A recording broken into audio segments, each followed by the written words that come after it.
Selamat siang pemirsa. Suku bangsa Sunda merupakan suku bangsa terbesar kedua di Indonesia.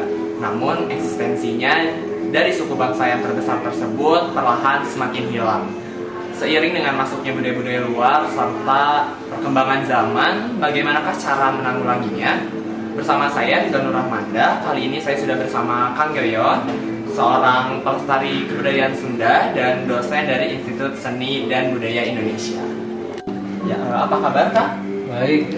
Ya, melihat kesibukan Kang Yoyo nih yang bukan cuma sebagai dosen, tapi juga sebagai seniman budaya Sunda yang giat melestarikan eksistensi budaya Sunda gitu Kang. Ya. Nah, mendengar bahwa budaya Sunda ini mulai hilang gitu. Nah, menurut Akang ini bagaimana sih Kang tanggapannya? Selamat siang ya. Sebetulnya memang kalau kita berbicara masalah kebudayaan ini sangat luas sekali. Nah, barangkali hubungannya dengan saya, bahwa saya itu katakanlah sebagai praktisi seni ya, karena budaya itu sangat luas sekali. Salah satunya yaitu seni ya, di dalamnya itu kesenian artinya ya. Nah, emang kebudayaan kita itu sekarang Sunda ya, ini kayaknya mulai tergerus gitu. Mulai tergerus oleh budaya-budaya yang datang dari luar Sunda atau luar Indonesia. Nah, ini memang sangat dikhawatirkan. Ya, banyak terjadilah sekarang misalnya penyimpangan budaya yang dari dulu karuhun kita dari dulu itu sudah berupaya untuk melestarikan kebudayaan kita melalui seni, diantaranya ya, salah satunya melalui seni. Karena kata orang budaya itu sebagai alat diplomasi.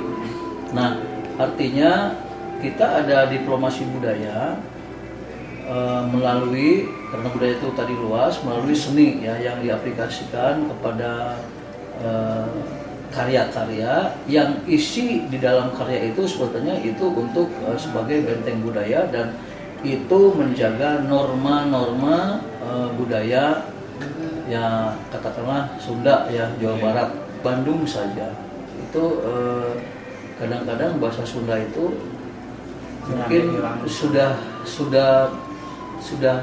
hampir hilang ya, artinya orang jarang menggunakan dialog dengan bahasa Sunda, obrolan dengan bahasa Sunda, karena memang mulai dari TK, ya, SD, SMA itu buku-buku pelajaran itu kan semua memang bahasa Indonesia. Jadi mau tidak mau masyarakat sekarang itu pasti menggunakan bahasa diplomasinya itu, dialognya itu dengan bahasa Indonesia. Nah, bahasa Sunda sebagai kebudayaan asli Sunda gitu ya, itu memang ada pelajarannya, yaitu pelajaran bahasa apa? Bahasa ibu, bahasa Sunda. Nah, kadang-kadang aplikasi di rumah juga orang tuanya sudah ngomongnya tidak Sunda lagi, jadi bahasa Indonesia teraplikasikan. Ya, itu dari segi bahasa. Nah, sekarang budaya-budaya lain, misalnya salah satu misalnya kesenian, karena kesenian itu merupakan salah satu unsur dari kebudayaannya. Jawa Barat, Sunda itu sekitar memiliki keragaman seni budaya sekitar 300 lebih ya. Dari ke-300 kesenian milik Jawa Barat, milik Sunda, berapa puluh sih yang hafal? Paling beberapa doang gitu ya? Paling beberapa. Nah, itu artinya ya jelas itu dia, mereka itu mau belajar atau apresiasi terhadap kesenian di punya daerah sendiri sangat kurang atau bagaimana? Ya itu terbukti ternyata, karena begini sekarang itu. Ya, orang sering diskusi, sering seminar-seminar masalah kebudayaan, masalah kesenian terutama nih ya. Bagaimana kita melestarikan kesenian A, kesenian B, kesenian C. Tentu yang harus dilestarikan itu kesenian yang baik-baik ya, artinya yang bermanfaat buat masyarakat. Saya tidak setuju kalau kesenian itu dilestarikan, tapi justru kesenian itu menimbulkan efek negatif buat masyarakat. Itu tidak perlu dilestarikan. Yang mana yang dilestarikan? Salah satu contoh misalnya ada dulu karya sastra, hukum, vokal, gitu ya. Misalnya Pupu ini salah satu karya sastra yang itu sangat bermoral. Itu punya muatan moralitas yang untuk syiar kebaikan di dalamnya. Salah satu contoh, hei barudak kudu mikir ti leutik maneh kahutangan ku koloti bareng lahir nepi ka ayeuna pisan. Sepertinya kalau lagu itu diajari mulai dari TK, SD, SMP, SMA misalnya ya, nilai. Nah, nilai itu yang harus diterapkan kepada anak-anak. Nggak akan ada lah misalnya anak yang ngelawan sama orang tua, anak yang berantem sama orang tua. Kalau budaya itu dipakai, budaya itu diterapkan. Jadi sebenarnya cara menanggulanginya mah emang harus dari kecil gitu ya, dari TK. Ya sebaiknya sih sejak dini gitu kan. Tapi tidak ada salahnya misalnya sudah dewasa pun diberikan pemahaman tentang budaya Sundanya sendiri gitu kan. Ya kebudayaan kan sangat banyak sekali gitu ya, termasuk salah satunya itu kesenian gitu kan. Yang pertama tentu kan bahasa sebagai budaya diplomasi ya. Barangkali itu gitu. Tapi kalau kita sebagai mahasiswa dan kaum muda kan sekarang sudah tergerus oleh kebudayaan barat-baratan ini. Nah, cara menanggulanginya itu sebenarnya dengan cara apa ya, Bang? Ya barangkali yang pertama apa dulu nih yang mau dikenalkan kepada masyarakat. Misalnya ini kan masalah budaya. Apa dulu misalnya? Kalau misalnya pergunakanlah bahasa Sunda yang baik misalnya. Yang benar gitu kan. Kalau misalnya pergunakan bahasa Indonesia ya, tapi misalnya gunakanlah bahasa Sunda di rumah misalnya. Sekarang begini, percuma misalnya ada seminar-seminar bahasa dan ada hari bahasa ibu dan sebagainya. Kalau kita tetap di rumah ngomongnya bahasa Indonesia terus. Nah sekarang saya di sini sebagai pelaku budaya, saya ngomong bahasa Indonesia kan di sini. Artinya kenapa saya tidak ngomong bahasa Sunda, tapi mungkin artinya ini supaya lebih dipahami secara umum. Nah, mungkin itu ya. Itu caranya seperti itu tadi, misalnya ya praktekkanlah gitu di rumah, kita coba belajar bahasa Sunda dari segi bahasanya. Atau dalam hal lain misalnya dalam kesenian, ada seni yang bagus misalnya musik nih. Musik bisa diperdengarkan misalnya lagu-lagu Kecapi Suling, Cianjuran yang ada vokal-vokalnya yang tentu si vokal itu misalnya ada bermuatan syiar kebaikan gitu kan. Itu kan ada jadi musik terbiasa gitu ya. Jadi terbiasa. Oh, ini apa nih? Oh, ini degung misalnya. Oh, degung teh asli Sunda loh gitu. Nah, coba di rumah orang tua itu coba sekali-kali nyetel kaset Sunda gitu yang tentunya yang bermakna lah ya, yang bermanfaat. Itu barangkali salah satu upaya gitu kan, mengajak nonton misalnya kan, mengajak nonton kalau ada kesenian tradisional ya coba diajakin nonton supaya mereka itu, supaya yang diajak nonton itu bisa mengenang. Jadi di situ akan berapresiasi. Kita nggak bisa menyayangi kalau memang tidak kenal. Kalau misalnya tidak kenal terhadap budaya Sundanya, bagaimana mau mencintainya? Sedangkan kenal pun tidak. Nah maka mungkin sedikit-sedikit mulai dari rumah gitu ya, itu dikenalkan terhadap budaya, bahasa lah yang paling oral gitu kan, bahasa ya. Sedikit-sedikit lah ngomong di rumah mah bahasa Sunda atau misalnya. Nah, terus keseniannya bahwa ini ada seni tradisional yang sangat misalnya ada yang syiar ya kan, ada seni-seni yang Islami gitu ada kan ya, yang isinya itu memberikan petua dan sebagainya. Itu kan saya kira bagus juga untuk diapresiasi gitu. Tapi ngomong-ngomong soal kan mahasiswa banyak yang meniru ke barat-baratan gitu. Kan saya mendengar juga bahwa Kang Yuyun ini sudah suka konser juga gitu yang barat terhadap kebudayaan kita, kebudayaan Sunda sebenarnya itu kan. Ya sebenarnya mereka sangat apresiatif ya, sangat berapresiasi kepada senian kita.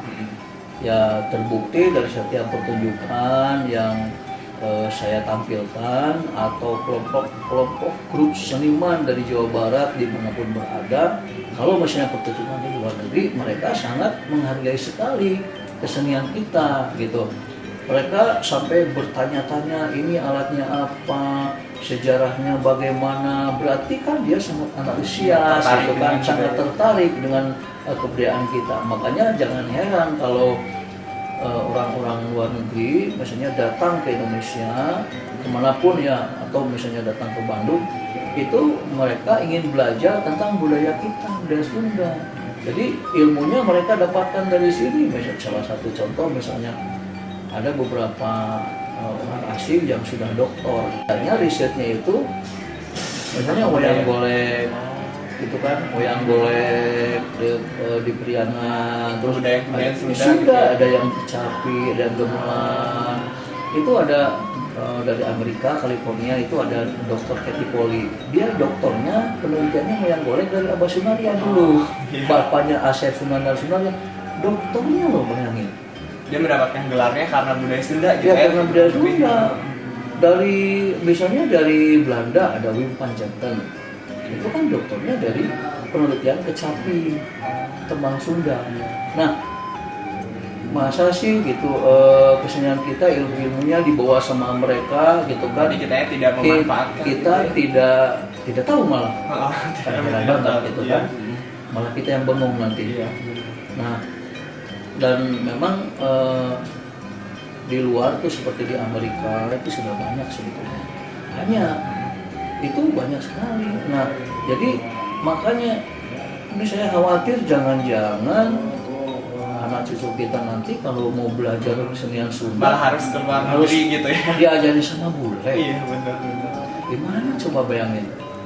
Nah, berarti masyarakat kita itu yang masa bodoh, atau masyarakat kita itu merasa gengsi melestarikan kesenian kita, budaya Sunda, atau ini ada faktor apa gitu? Tapi itu menjadi salah satu alasan Kang Yoyon untuk tetap melestarikan budaya Sunda tidak sih? Betul. Jadi saya komitmen karena saya dari kecil menggeluti bidang seni Sunda, budaya Sunda ya. Saya komitmen bahwa saya itu harus menjadi pelestari budaya Sunda salah satunya.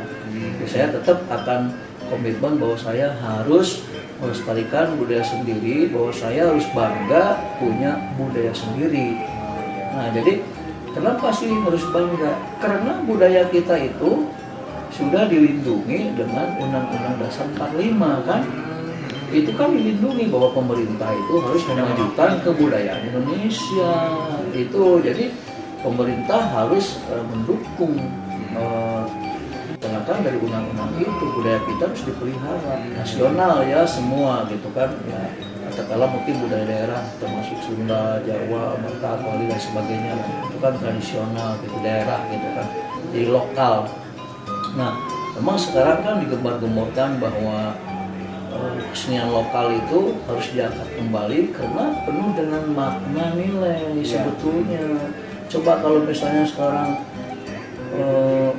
kita nonton wayang golek ya, dalam wayang golek itu kan ada cerita. Iya. Cerita itu ada baik dan buruk, itu pasti kan dicontohkan di situ. Bisa dipelajari. Bisa dipelajari dari situ, dari cerita itu, bahwa perbuatan jelek, perbuatan jahat itu akan menanggung akibatnya begini.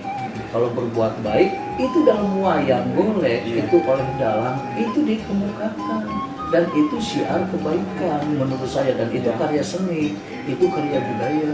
Tapi ngomong-ngomong nih, Akang ini udah konser kemana aja sih Kang kalau di luar negeri itu sebenarnya? Ya sebenarnya kalau saya secara pribadi karena saya sering gaul dengan orang-orang ya, artinya saya gaul dengan orang-orang musik, saya gaul dengan orang-orang jazz sampai tahun 1989 saya punya konsep bahwa seni Sunda Karawitan harus masuk ke wilayah jazz, wilayah pop.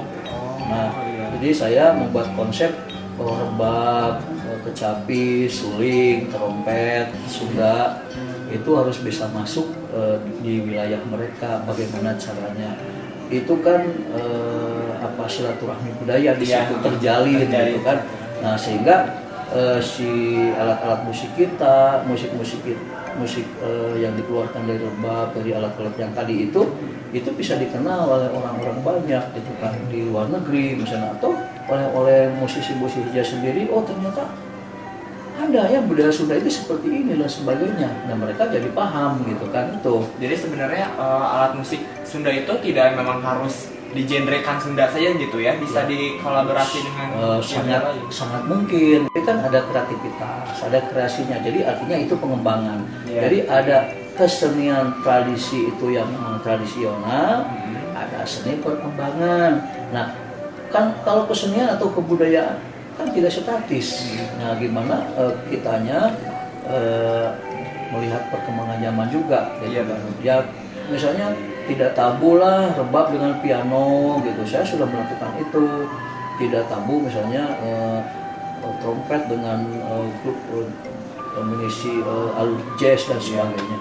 Nah justru itu lebih mengembangkan, lebih orang mengenal gitu, lebih mengenal, lebih menarik juga gitu. Lebih, dan mungkin juga lebih menarik untuk selera-selera tertentu gitu.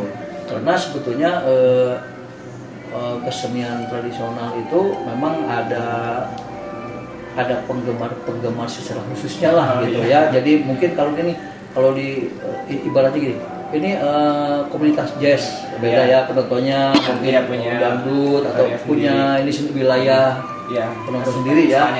Nah Sunda pun mungkin begitu, tapi justru kalau saya bilang merasa khawatir itu ketika anak-anak muda sekarang terlalu mengulu-ulukan budaya dari luar sehingga budaya kita sendiri jadi lupa. Berarti kan kita itu tadi ini kan justru ini milik kita loh. Sebenarnya ini milik kita. Kenapa gitu? Kok dibiarkan? Kok sebenarnya mereka mungkin tidak banyak mengerti hanya karena melihat kesenian itu mungkin hanya sebagai kasat mata, sebagai hiburan gitu ya. Padahal kan justru banyak kesenian-kesenian yang di dalamnya itu sebagai syiar kebaikan. Tapi ada peran dari pemerintah untuk sama-sama menanggulangi ini juga nggak sih? Ya, banyak program pemerintah itu diantaranya Bunpar gitu ya. Di setiap provinsi juga ada kan, Jawa Barat misalnya. Itu ada fasilitasi untuk pelestarian budaya. Bisa difasilitasi lah oleh pemerintah gitu kan untuk mengembangkan kebudayaan. Apalagi sekarang ini karena bertanggung jawab ya untuk pelestarian budaya sebetulnya, karena itu amanat undang-undang ya. Karena itu amanat undang-undang, berarti budaya itu harus tetap dilestarikan bagaimanapun caranya, dan mungkin itu ada tahap cara ya, melalui seminar, melalui diskusi, melalui apresiasi tontonan, mengadakan pegelaran. Yang paling penting itu kalau misalnya generasi muda atau anak-anak itu lebih baik itu dikenalkan dengan budaya kita, budaya Sunda lah. Karena kita itu orang Sunda sebetulnya. Misalnya ya kalau kita skupnya di Sunda, ya kita kan orang Sunda. Sunda itu loh punya budaya gitu. Budayanya macam-macam ya, ada ini, ada itu dan sebagainya. Tapi dari pemerintah juga ada nggak sih kayak mengapresiasi orang-orang yang bergelut di wilayah kebudayaan gitu? Dibilang, tapi oke sih sebetulnya kalau bagi saya itu karena saya sendiri punya kelompok, punya komunitas seniman tradisi, itu kita juga suka mengadakan kerjasama dengan pemerintah. Artinya pemerintah memberi fasilitasi kepada kita untuk menyuguhkan kesenian daerah kita sendiri ya. Jadi kita mengadakan pegelaran dengan gratis buat masyarakat itu untuk apresiasi.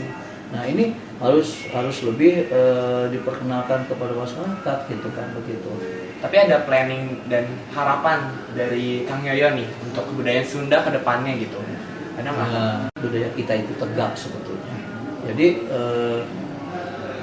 katanya sih bangsa yang besar itu bangsa yang menghargai sejarahnya, termasuk yang mempertahankan budayanya kan. Kalau budaya kita tidak bertahan, ya nantinya kita tidak punya budaya. Bayangkan manusia yang tidak berbudaya itu seperti apa gitu kan.